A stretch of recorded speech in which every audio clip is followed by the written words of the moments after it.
हाँ पढ़ाई बहुत अच्छी लगी और बड़े पढ़ी नहीं तो जोधपुर पहुंच गई डॉक्टरी बनवाटा। सीएलसी गई तो जोधपुर पहुंच गए। हाँ अरे जोधपुर पहुंच गई सीएलसी में पढ़ी नहीं तो पहुंच गई। बॉस भी आते थे कैंप में हमसे मिलने रात को, चाहे वो 11-12 बजे हो तब भी आते थे। तो इससे अच्छा लगता है कि हम पढ़ रहे हैं तो हमारा कोई ध्यान भी रख रहा है। हम सीएलसी में जाने से पहले तो ये सोचते हैं कि वहाँ कैसे रहेगी, क्या खाएगी, क्या पिएगी, खूब चिंता होती थी। परंतु वहाँ जाने से वापस आने के बाद में बिल्कुल चिंता फ्री हो गई कि वहाँ सब कुछ खाना पीना रहना सहना सब अच्छा है। अच्छा, ये वहाँ से बताते थे आपको? हाँ, फोन करके कि कैसा? फोन करके बता दिए, 15 दिन से महीने से आ जाती थी। इस साल जो मॉड्यूल्स थी वो एनसीईआरटी बेस्ड थी, कलर्ड मॉड्यूल्स हैं। तो उनसे हम जो डायग्राम देखते हैं उनसे विजुअलाइजेशन हो जाता है, तो उनसे ज़्यादा याद होता है। मेरा नाम अंशु सैनी है, मैं झुंझुनू राजस्थान की रहने वाली हूँ और मैंने नीट 2025 में रैंक 522 थी, तो उसके बेसिस पे मैंने एम्स जोधपुर में अभी एडमिशन लिया है। अच्छा, तो अभी एम्स जोधपुर जाके आपको कैसा लग रहा है? एम्स जोधपुर में बहुत अच्छा लग रहा है, बहुत अच्छी कॉलेज है वो, उसका कैंपस, टीचर्स सब अच्छे हैं। ऐसे नया फ्रेंड्स ग्रुप बने हैं, तो उनके साथ में पढ़ने में, मस्ती करने में, ग्रुप स्टडी करने में सब में बहुत अच्छा लगता है।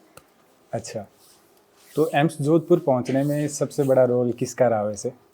एम्स जोधपुर में सीएलसी का सबसे बड़ा रोल रहा है, क्योंकि मैंने वहाँ से स्टडी की है, वहाँ से मुझे बहुत कुछ सीखने को मिला है। अच्छा, तो आपने सीएलसी का बताया, तो आप ये बताएं कि आप सीएलसी कैसे पहुंचे, पहले तो यही बताएं।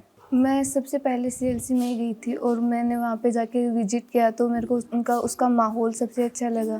तो किसी और कोचिंग में तो जाना हुआ नहीं, और ये सीएलसी में सबसे पहले जाना मेरे अंकल की चॉइस थी, तो सबसे पहले वहीं पे गई हूँ। अच्छा, जाते ही आपने क्या देखा? जैसे मतलब जाते ही आपने कुछ चीज़ तो ऐसी देखी होगी जिससे आपने बस सोच लिया कि हाँ सीएलसी है। सबसे पहले गई थी तब बॉस बाहर बैठे थे, ओके। उनसे ऐसे बच्चे बातें कर रहे थे, तो ऐसा लगा कि यहाँ पे जो डायरेक्टर हैं वो भी बच्चों से बातें करते हैं। नहीं जैसे होता है कि जो डायरेक्टर होते हैं वो बच्चों से बातें इतना नहीं करते हैं। तो सबसे पहले मैंने यही देखा था वहाँ पे पहले दिन।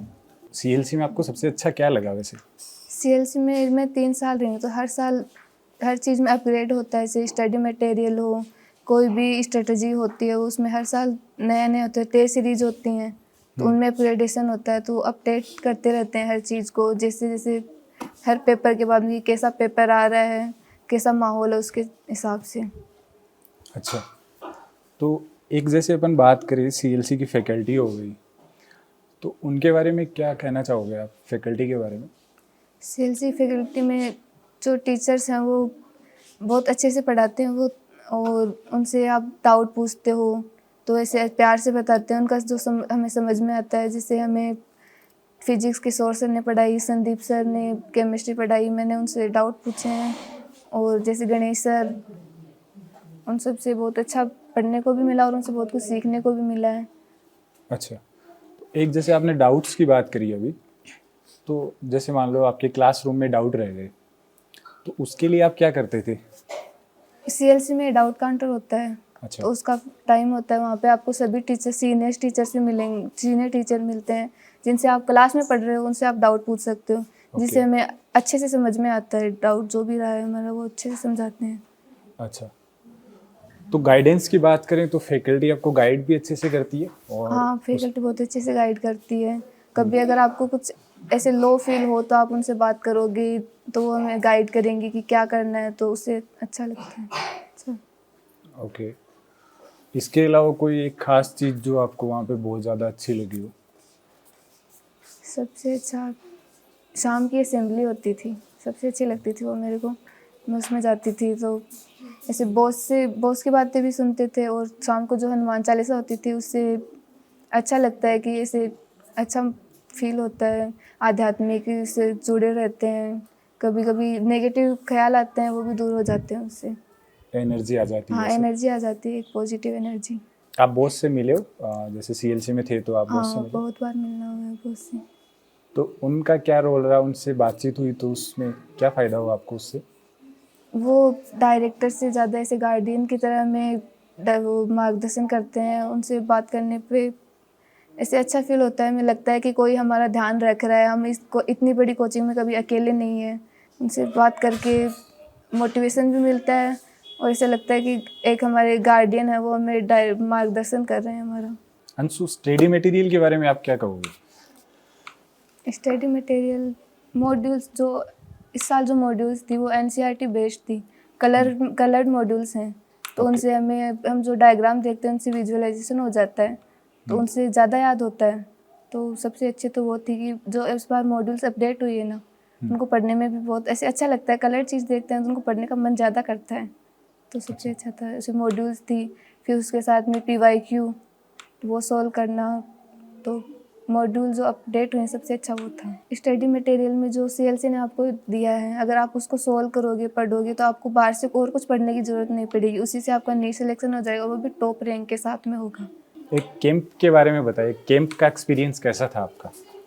कैंप का एक्सपीरियंस सबसे अच्छा होता है, वहाँ पे पढ़ने में हम कंसंट्रेट फील करते हैं, और ऐसे बार बार हमें बॉस भी आते थे कैंप में हमसे मिलने, रात को चाहे वो 11-12 बजे हो तब भी आते थे, तो ऐसे अच्छा लगता है कि हम पढ़ रहे हैं तो हमारा कोई ध्यान भी रख रहा है, तो कैंप में पढ़ने में अच्छा लगता है।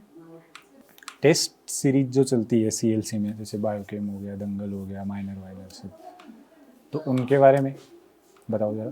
सबसे पहले से हम पढ़ते हैं, उसके साथ में माइनर होते हैं, तो माइनर के साथ में हमें पता चल जाता है कि जो हमने इस 3 हफ्ते में पढ़ा है वो हमें कितना याद है। फिर बीच बीच में उनके साथ में रिवीजन टेस्ट होते रहते हैं, तो उससे पीछे का पता चल जाता है कि कितना याद है हमें, कितना क्या इम्प्रूव करना है। और फिर जो लास्ट में बायोकेम होता है, बायोकेम, फिजिक्स को दंगल, तो बायोकेम में एक बार ऐसा पूरी बायो केमिस्ट्री सब रिवाइज हो जाती हैं और पेपर से नीट लेवल के आते हैं, अच्छा तो उनसे अच्छा। मैम, आप बताएं कितनी खुशी हो रही है, बच्ची डॉक्टर बन गई, एम्स जोधपुर पहुंच गई? बच्ची डॉक्टर बनने जाएगी तो माता पिता को बहुत खुशी होगी। CLC कोचिंग को भी पूरी हो रही है, यहाँ पर उदयपुर वाटे के सब सुनते हैं तो सब ऐसा ही महसूस करते हैं कि हम बहुत खुश हैं।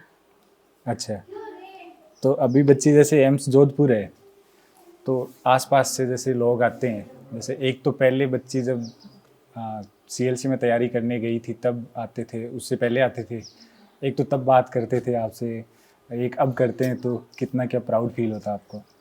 अब तो मन में खुशी होती है, अब ज़्यादा आते, पहले तो कम ही आते थे। अच्छा। हाँ, अंशु जब CLC में थी तब जैसे बच्ची घर से दूर गई, हॉस्टल में रही, CLC के हॉस्टल में रही, तब आप क्या सोचते थे? हम CLC में जाने से पहले तो ये सोचते कि वहाँ कैसे रहेगी, क्या खाएगी, क्या पिएगी, खूब चिंता होती थी। परंतु वहाँ जाने से वापस आने के बाद में बिल्कुल चिंता फ्री हो गई कि वहाँ सब कुछ खाना पीना रहना सहना सब अच्छा है। अच्छा, ये वहाँ से बताते थे आपको हाँ, फोन ये करके कि कैसा? फोन करके बता दिए, 15 दिन से महीने से आ जाती थी। अच्छा, और आप CLC के बारे में क्या कहना चाहोगे? वहाँ का मैनेजमेंट कैसा लगा आपको? वहाँ का वातावरण, रहन सहन सब कुछ अच्छा लगता है मुझे, और बच्चों को भी कहती हूँ कि वहीं CLC में कोचिंग करवानी हमें। 2 और तैयार हो रही हैं। अच्छा, हाँ। अंशु, आप पेरेंट्स को क्या बोलना चाहोगे जो नीट की प्रिपरेशन करवाना चाहते हैं या मतलब JEE की प्रिपरेशन करवाना चाहते हैं, उनको आप क्या कहना चाहोगे, उन पेरेंट्स को, या जो बच्चे प्रिपरेशन करना चाहते हैं उन बच्चों को क्या कहोगे? नीट की प्रिपरेशन करना है तो सबसे पहले पढ़ाई करनी है, उसमें प्रेशर नहीं लेना होता कि नंबर कम क्यों आ रहे हैं, ज़्यादा क्यों नहीं आए। जो हम पढ़ रहे हैं उसको रेगुलर पढ़ते रहो, और पेरेंट्स से भी ये कि अगर बच्चे के नंबर कम आ जाएं तो उसे ऐसे मत कहो कि तुम्हारे नंबर कम क्या है, उसे औरों से कंपेयर मत करो, क्योंकि सबका माइंड अलग अलग होता है, किसी का जल्दी वो चीज़ों को समझ लेता है, किसी का धीरे, बट वो धीरे धीरे कंसिस्टेंसी बनी रहेगी तो लास्ट में सिलेक्शन तो हो जाएगा। तो अगर हम प्रेशर डालेंगे तो बच्चे डिप्रेशन में चले जाते हैं कि ये मेरे से नहीं हो रहा है, मैं नहीं कर सकता। तो यही है कि पेरेंट्स से तो ये है कि उन पे प्रेशर मत डालो, उनसे ये मत कहो कि नंबर कम क्यों आ रहे हैं, ज़्यादा क्यों नहीं आए। आपने जैसे बहुत से टेस्ट दिए होंगे, 100 के आसपास टेस्ट दिए होंगे, तो कभी तो ऐसा पल आया होगा जिसमें आपके 720 भी आ जाएं, कभी ऐसा हो कि 300 भी आ जाएं, तब आपने क्या सोचा? आगे वाले टेस्ट के बारे में क्या सोचा? जैसे मान जब लो भी ऐसे नंबर कम आते हैं तो ऐसे सोचते हैं कि अब अगले वाले में एक भी क्वेश्चन गलत नहीं करना, उसके लिए और भी अच्छे से पढ़ना है। अच्छा, मैंने ज़्यादातर यही सोचा है। और ज़्यादा नंबर आ गए तब?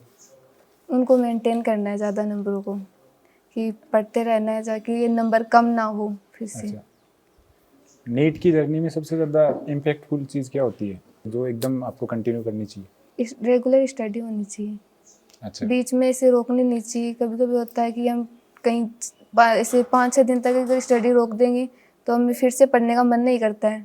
अच्छा। तो ऐसे अगर किसी दिन ऐसे करा कि आज नहीं पढ़ना, तो उस दिन थोड़ा पढ़ो, बट पढ़ना ज़रूरी होता है, ताकि अगले दिन फिर से ये नहीं मन करे कि आज भी नहीं पढ़ते हैं, फिर कल फिर से ऐसे ही होगा कि कल भी नहीं पढ़ेंगे। तो स्टडी को रेगुलर रखो, सबसे मेन यही है।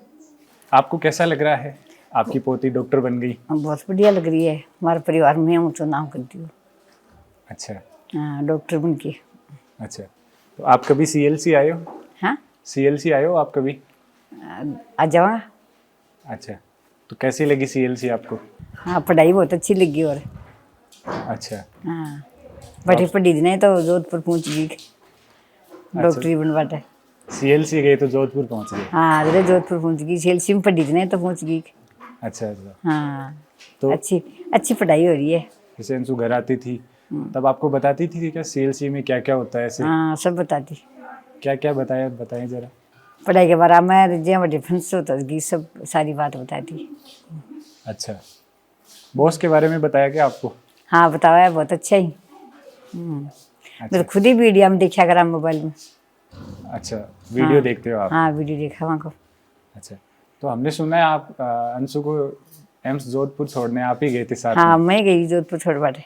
अच्छा, तो वहाँ जाके कैसा लगा आपको? बटे बहुत बढ़िया लगा। अच्छा, हाँ, और आप क्या कहना चाहोगे, पोती डॉक्टर बन गई आपकी? अब मैं अखंड से मेरा हाथ है ऊपर आशीर्वाद है मेरे बहुत। नाम को मार दियो दादी को। तो आपके घुटनों में दर्द होता है क्या? हाँ, तो आप अंशु को बोलोगे ऐसे कि पहले पहले आपका इलाज करे घुटनों का? अंशु कैसी तो। अच्छा, हाँ, और भी बच्चे हैं, उनके भी पेरेंट्स हैं, उनकी भी दादा दादी हैं, तो थिबान के कहना चाहो? और दूसरा बच्चा पोती पोता हाँ। बने में खड़ा चाहो भाई पढ़ो लिखो थे भी डॉक्टर बनो। और सबसे लास्ट में आप क्या कहना चाहोगे सीएलसी के बारे में, या जो अभी बच्चे तैयारी कर रहे हैं नीट की? लास्ट में ये कहना चाहूँगी, जो रिदम आपने बना रखी है पढ़ने की, उसको बनाए रखें, उसको बीच में टूटने ना दें, और सीएलसी आपका हमेशा साथ देगी, तो उसके साथ में बने रहें।